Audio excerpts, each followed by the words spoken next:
What's going on, everybody? Welcome back to the Rent-ish podcast. I'm Zach, and I'm here with my co-host, Patrick. What up?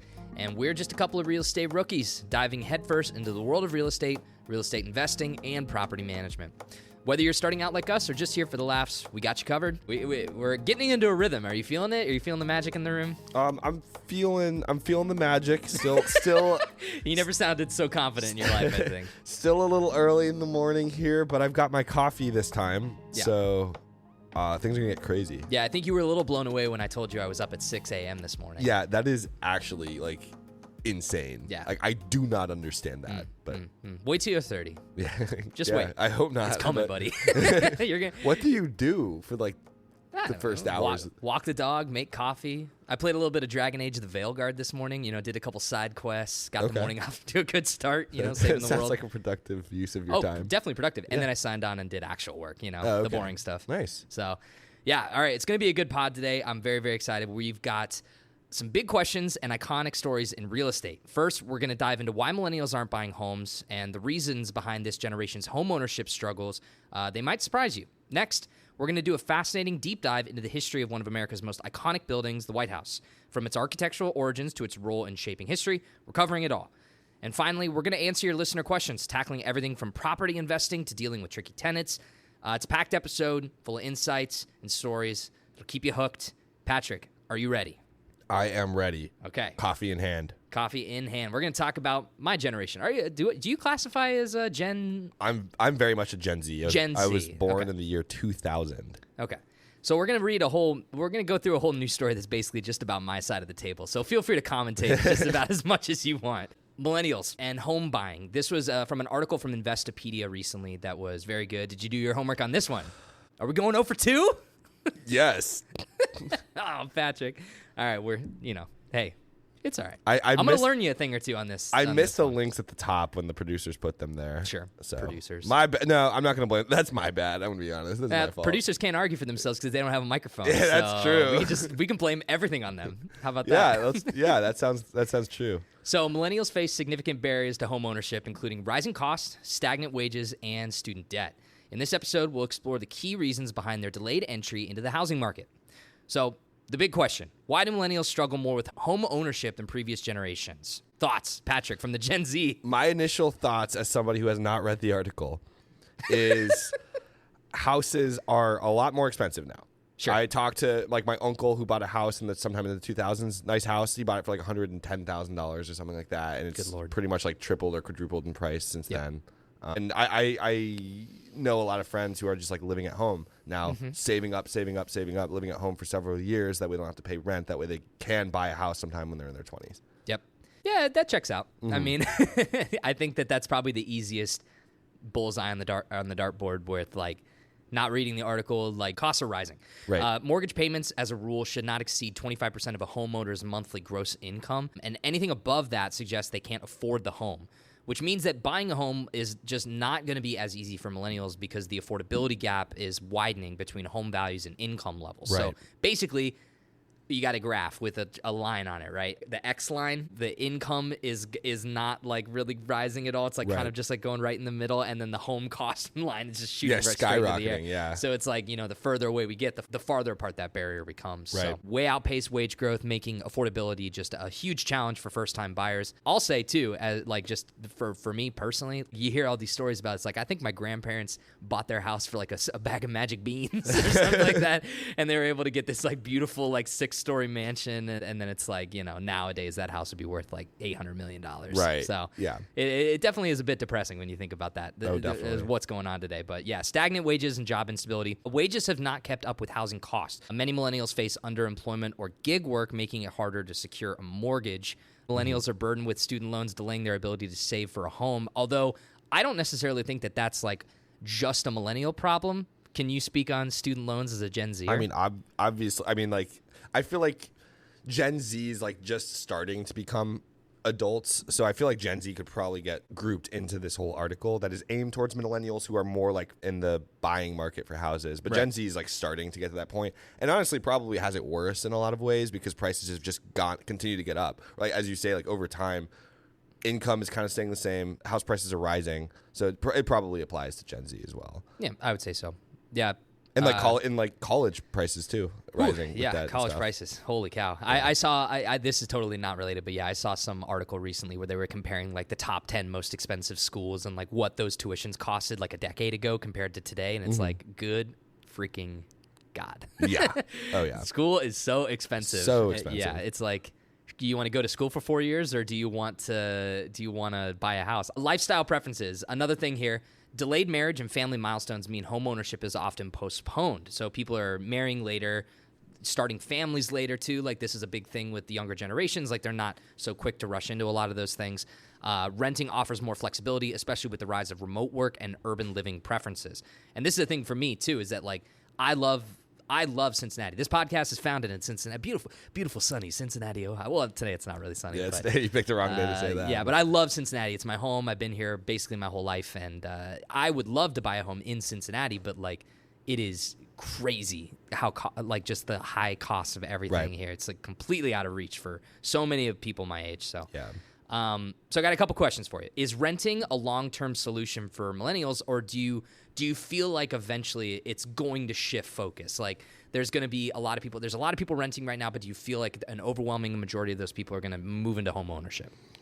To be honest, I'm not sure. I think most people would like to. Sure. I don't think people, like, if you're going to spend money every month, I think a majority of people would rather build that equity towards a mortgage payment, eventually a house that you own outright. But with that said, in order to buy a house, you need a substantial down payment, and these things that right now don't seem achievable for a lot of people, So I would like to hope that a solution to this problem will come about in the next 10 years or so. Yeah. I can't say I'm that hopeful though. Yeah, I don't know what to think. I mean, it's just kind of one of those things you kind of just take it day by day and figure out what happens. But renting is not a problem. I rent a house. I really enjoy where I live in the neighborhood that I live. And I think that one of the biggest things is like just not having to worry about all the things that go into the ownership aspect of it. I'm still paying for like all the utilities and stuff like that. But we had an old water heater go out on us. And that was like a big financial burden for the landlord. But that was not a burden for me. We just escalate a maintenance ticket, whatever, and let them know like, hey, we got this problem and we need to get this solved. It's not my responsibility to fix a water heater that's in this other person's house that I'm renting. So that's a positive. Right. You buy a house, you spend all this money, and then you also have to think about like, what happens if there's a explosion. I don't know why that was the first thing that came to my mind, but I was like, what happens if like the yard gets wrecked or the tree falls down? You got to think about all those extra costs as well. And I agree with you. Like, I'm in my 20s. I'm not married. I don't know exactly what my life will look like. I like renting right now. At the end of my lease, I can move if I wanted to. Like you said, don't have to worry about maintenance. But one day I do want to own a house, and one day I would also like to own a rental property. Sure. And rent that property out. Right now, that's not looking feasible for at least the next several years for me. Yeah. One of my best friends, when he first got into home ownership, he bought a 4-unit house, and then like he lived in one of the units and rented the other 3 out, and that basically over time helped him get enough money to be able to buy his own place and then rent the other unit out that he was living in, and then just keep going with that other property.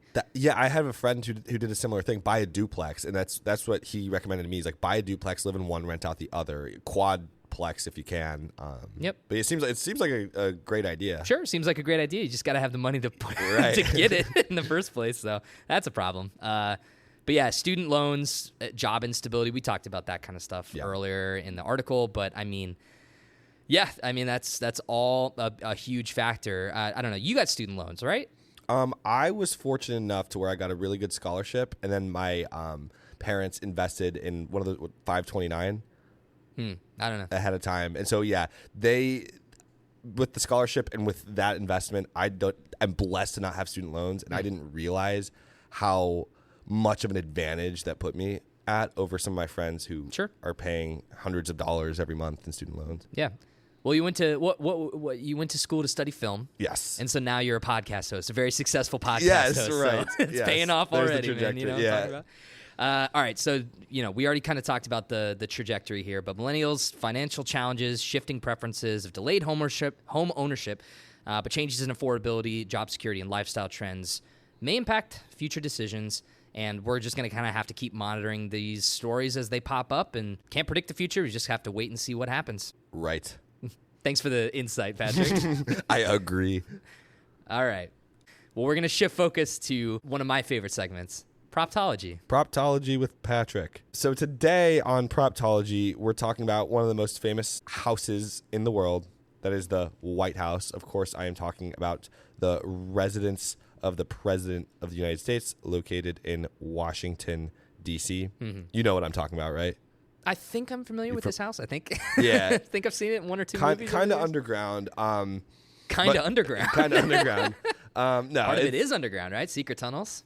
Oh, I didn't even think about that. Got to be secret tunnels. There's got to be. Yeah. Oh, yeah. Big time. But yeah, obviously one of the most famous and easily recognizable houses in the U.S. and the world. Serving as the house, the workplace for the president, and the headquarters for the president's staff members. It was finished building in 1800. It was started in 1792. So pretty old. What is that? 230-ish years. Wait. So it started. They started production on the house in 1791, but they didn't finish it for Until 9 years. Yeah. That's what I saw. And actually, George Washington chose the spot for the White House in Washington, D.C.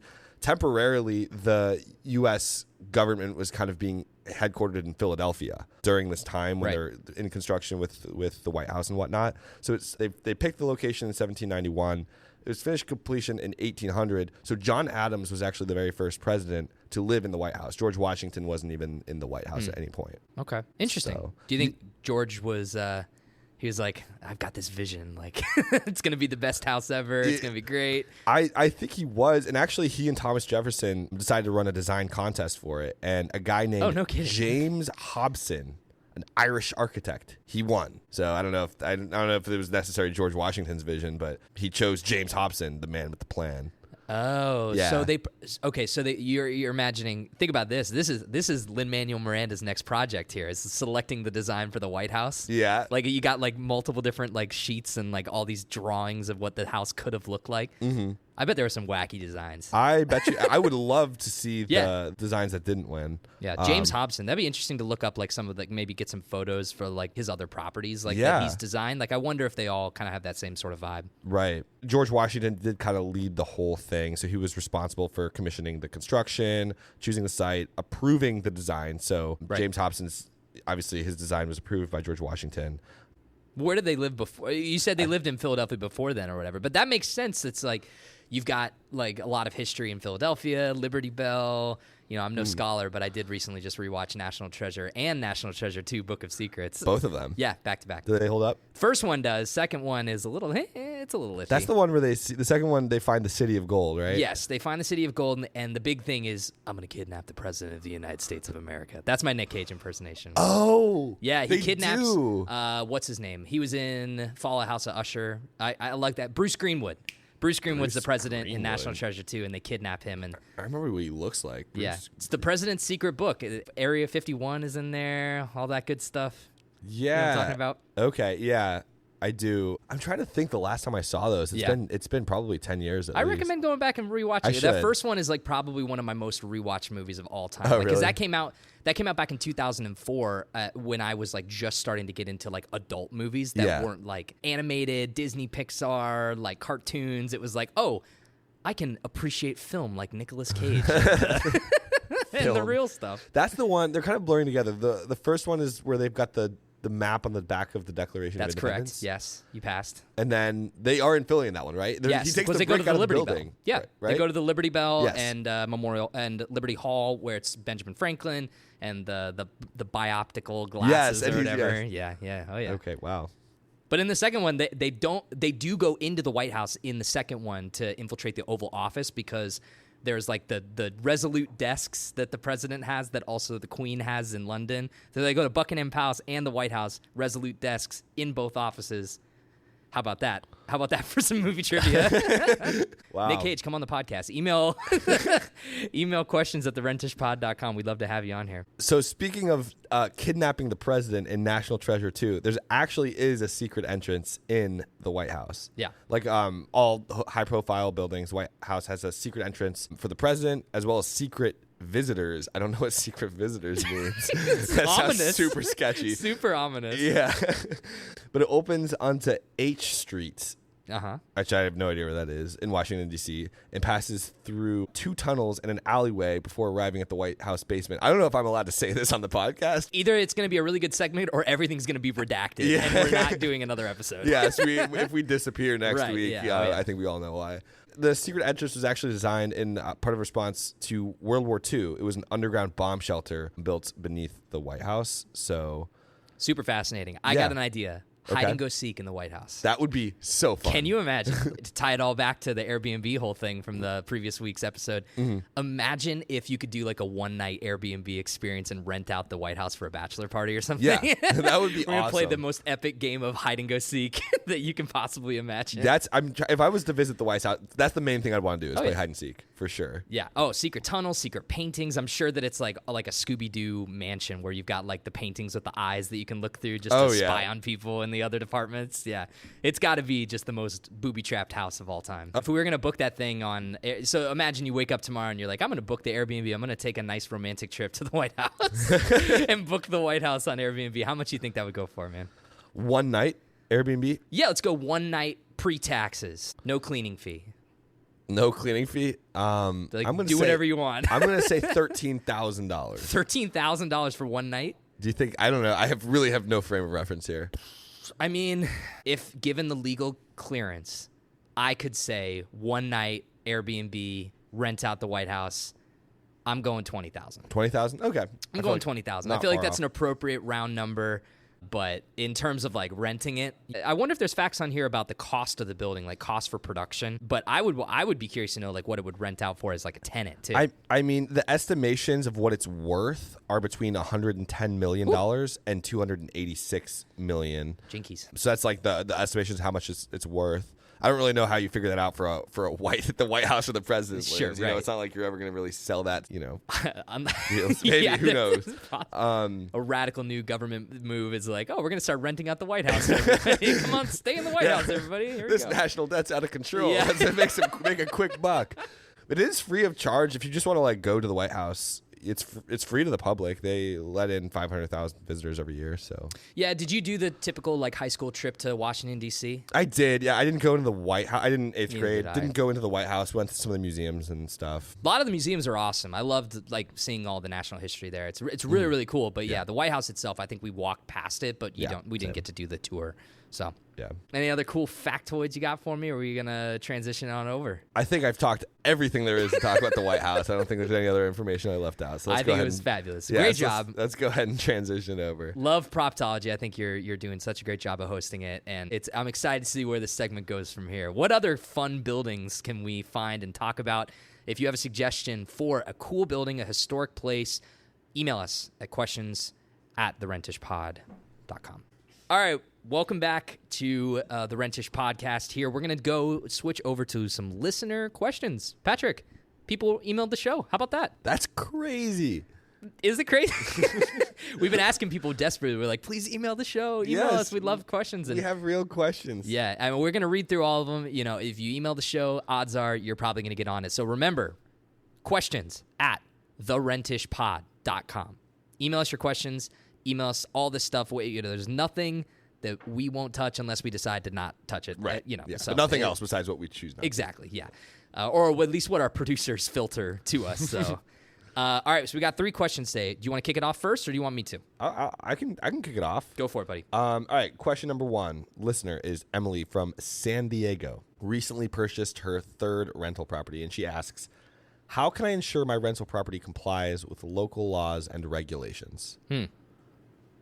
What do you think? What do I think? I think that you need to talk to somebody that's an actual adult because I don't know. But I mean, obviously, you got to understand your local housing laws. Right. I mean, you got to consult with a legal representative. I mean, in some way, shape, or form, probably don't use Google Insights or whatever the AI Google tool is. You probably want to make sure that you're actually going to a government resource. Make sure that you're getting it straight from the horse's mouth and that you're not just taking someone's suggestion. Like, Forums can be good too. Like I'm just throwing that in there. Whenever I have questions on like anything around like housing or any of that kind of stuff, like, forums are a good place to do that too. But you want to make sure that for this, you're going to a real local real estate attorney, like someone that knows the law, someone that can speak it, someone that can give you the right information. And staying updated on code compliance too, big deal. Yeah. Make sure that like health and safety regulations are both exactly where they need to be, and smoke detectors, carbon monoxide alarms, ventilation, like all those typical things that you would hit for a property like that. You want to make sure that you got all those checked. Right.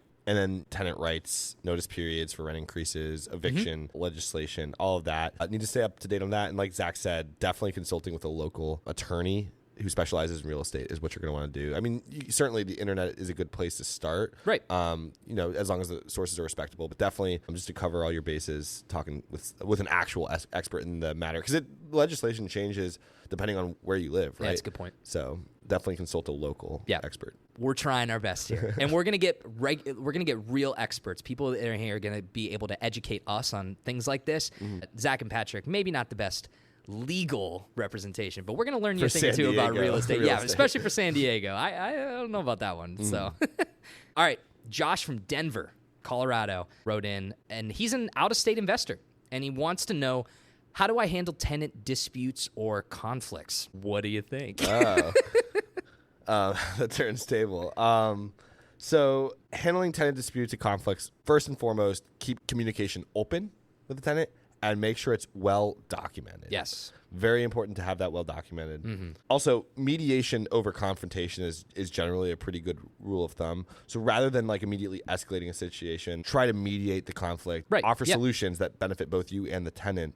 Compromises, repairs, timelines that work for both of you. Financial adjustments if that's the situation, because ultimately it would be better for everybody to settle the situation yourselves rather than having to go to court, which is expensive and time consuming and not fun for anybody. This really greatly differs. You have to imagine based on like whether you're a landlord that's just like kind of like a mom and pop landlord that's managing like one or two like little properties, or if you have like a building to manage. Like one of the things that we've got here in our notes is that like you can get a neutral third party, like a property manager or legal professional. Obviously legal professional is one thing, but a property manager, like a lot of mom and pop landlords out there don't have that kind of thing. So you have to mediate the conflict like yourself. Like you actually have to intervene personally. You can't just send somebody to go do that. Maybe, I mean, you could hire someone, but that might not be cost effective for you. You gotta weigh your options there. Right. It's also important. I mean, you have a legally signed document in the lease agreement, and so you need to follow what your lease agreement outlines. And that's one of the reasons it's important to have taken the time to make your lease agreement cover all of the bases in a situation that might arise with your tenant down the road. And really the last step is, if you have to, then legal action might need to be pursued. Everything else that we've suggested should take priority. Yeah, for sure. Cool. Last question here is from Jasmine. She's out of Houston, Texas. She owns several rental properties and recently experienced storm damage. Yikes. Yeah. What steps should I take if my property is damaged by natural disasters, she asks. A few things you can do, Jasmine. First, obviously, review your insurance policy. Most policies cover some level of natural disaster damage. Yeah. But make sure you clarify what specific events are included, such as, floods, fires, earthquakes. Right. I'm assuming if it's out of Houston, it's probably not a fire, but, it could. I guess it never could cross be. anything out. Sorry, Jasmine. Yeah. But yeah, obviously consult your insurance, and you can contact your insurance provider as well. So you need to file a claim as soon as possible. Document the damage. Again, documentation is key. Photos, videos, etc. Keep a detailed inventory of whatever is destroyed, any items, any parts of the property, structural damage. That'll help with the claim process. Yeah, for sure. And, you might need to just jump right in and do some like temp repairs. I mean, like immediately taking care of like things that are impacting the property that can be fixed or taken into account right then and there. Because, you might be able to file a claim with your insurance provider, but it might take a little bit of time for that to get the ball rolling. So you might actually have to just step right in and like figure out, the joys of home ownership is what they call it. Like where it's like, you got to really figure out what you need to do, what tools you need, how to get in there. Maybe you need to hire like an immediate maintenance guy to come over and take a look at things. Another really big thing is making sure that you're notifying tenants. So like if you have a property that you're managing, that you own, that is occupied by tenants and there is like storm damage, like making sure that the tenant knows what you're doing. The worst thing that you want to do is keep people in the dark. You like making sure that people are updated move by move. Here's what I'm doing. Here's the timeline. Updating them if there's a delay, what time maintenance is going to be able to get there, how you're going to fix these things. And like that's part of the, home ownership is like making sure that your tenants are safe and that the property is occupiable and it's not like a disaster zone. So right. And speaking of that, after the disaster, checking in with local building authorities to ensure that the property is actually safe and up to code before allowing the tenants to move in. For sure. And preparedness going forward. I mean, I've got friends that live in Orlando, and they recently just went through like Helene and all that stuff. Right. And he sent me a text message of the emergency preparedness plan that he had. Like literally a couple days before everything got really, really like crummy and like the storm hit the mainland, he had a map drawn out of the house where all the different stuff was, what their plan was in case things got really bad, where they would go, making sure they had the list to like check mark things that they had to do. All that stuff, that could be a great thing that you have for your tenants, like safety measures for your tenants, evacuation plans, emergency contact information. Like it's not a bad idea to have that information in the house for your rent. Like if you're renting an apartment unit, maybe consider like laminating it, putting it in the apartment, making sure like, hey, keep this in your records. Like make sure you have this information, text it to your tenants so they have it digitally, like all that stuff. And additional insurance coverage might be necessary as well. Right. Okay. Well, cool. thanks, listeners, for asking questions. Yeah, thanks for writing in and talking to us. We appreciate hearing from every one of you. If you have a question, remember, questions at therentishpod.com. And that's about it. All right, Patrick. Been a busy one. How about that? Yeah, been a busy one for sure. Yeah, we fit a lot of insightful information, not including but not limited to Nicolas Cage films about stealing the president and the Declaration of Independence. But we also answered a bunch of listener questions, talked about millennials and the housing situation currently in the country and the world. And it's been really fun. Thanks for talking property management with me here today. Thank you, Zach. Yeah, all right, well, we'll see you guys next time for another episode of the Rent-ish podcast. I'm Zach. He's Patrick. We'll see you later.